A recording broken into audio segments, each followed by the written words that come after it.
Bonjour à tous, je suis ravie de vous retrouver. Alors comme vous pouvez le voir, je suis toujours en Drôme provençal à la découverte de l'AOC Grignan-les Adhémars. Comme promis, je vais vous livrer une deuxième série de recettes aux très bons accents de Provence. Mais je ne vous en dis pas plus, on y va directement.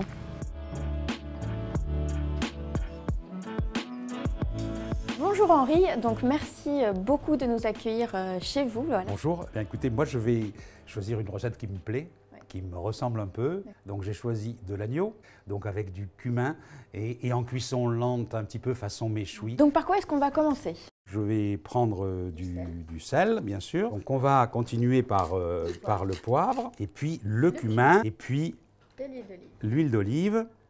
On va masser un petit peu la viande pour faire pénétrer au mieux l'assaisonnement, voilà, les épices.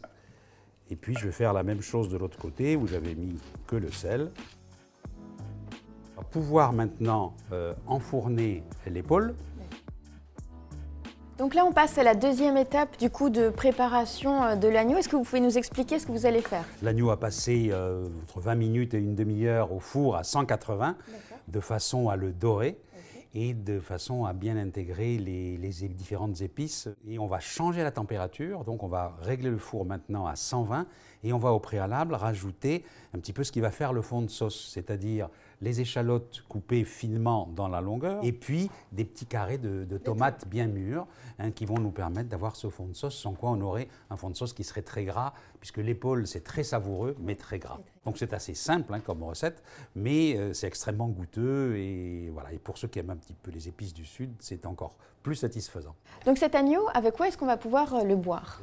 Pour moi, c'est un assemblage Grenache-Syrah de vieille vigne. Donc il se trouve qu'à Grangeneuve, on a justement une cuvée vieille vigne avec 50% de Grenache et 50% de Syrah. Si vous utilisez un plat en faïence, prenez le soin de réchauffer l'eau au préalable pour ne pas faire claquer le plat. Je mets l'équivalent d'un verre moyen. Voilà. Ensuite, on va enfourner.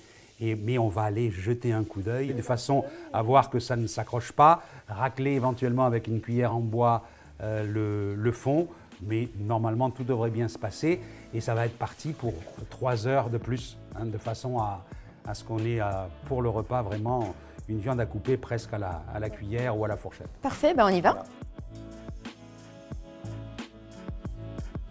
Donc là, on va passer au dessert. Donc c'est vous, Catherine, qui allez nous montrer comment et qu'est-ce que vous allez préparer. Donc du coup, on commence par quoi? Alors, on va commencer par les meringues qui vont accompagner le café. Mais ce sont des meringues à la lavande. Et il faut en mettre à peine quelques gouttes. 4-5 gouttes, pas plus. Il faut que les blancs d'œufs soient minimum 48 heures. On peut aller jusqu'à 7 jours. Comme ça, ça permet de les faire monter très rapidement. On n'utilise plus du tout de sel. On commence par battre tout simplement les blancs d'œufs seuls. Le sucre cristal, il y en a 100 grammes. On rajoute quand même notre extrait de lavande, il ne faut pas oublier. Tout en battant. Tout en battant. Et à la fin, à la main, avec une maryse, on va ajouter le sucre glace. Alors là, on passe du coup au dressage avant cuisson. On va appeler ça comme ça. Donc on va mettre nos petites meringues avec 2 cuillères sur un papier cuisson. C'est très très important. Les petites meringues sont installées sur le papier cuisson. On va les rentrer dans le four à 100-110 degrés pendant 1 heure. Parfait, c'est parti. Alors il me semble que vous allez nous proposer un dessert très gourmand. Après les meringues, on passe à quoi? Alors, après les meringues, on va passer au tiramisu aux framboises. Si c'est plus la saison des framboises, vous pourriez proposer un tiramisu à quoi? Ma spécialité, votre spécialité, c'est le tiramisu à la truffe, Melanosporum. D'accord. Donc sucré?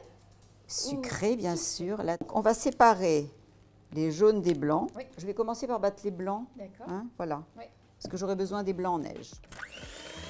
100 g de sucre qu'on va mélanger avec les 3 jaunes. Donc on met 250 g de mascarpone.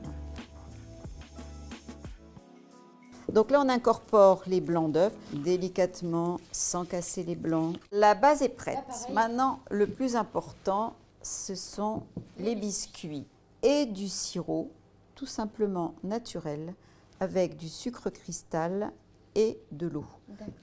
Donc on va tous les faire. Le problème du tiramisu, c'est qu'il faut qu'il repose un petit peu. Donc combien de temps à peu près? Minimum 1 heure, 1 heure et demie. Donc maintenant on met quelques petites framboises, bien sûr. Il ne faut pas qu'il y ait trop de biscuits. La base, c'est surtout la crème pour le tiramisu. Hein, ça, c'est important.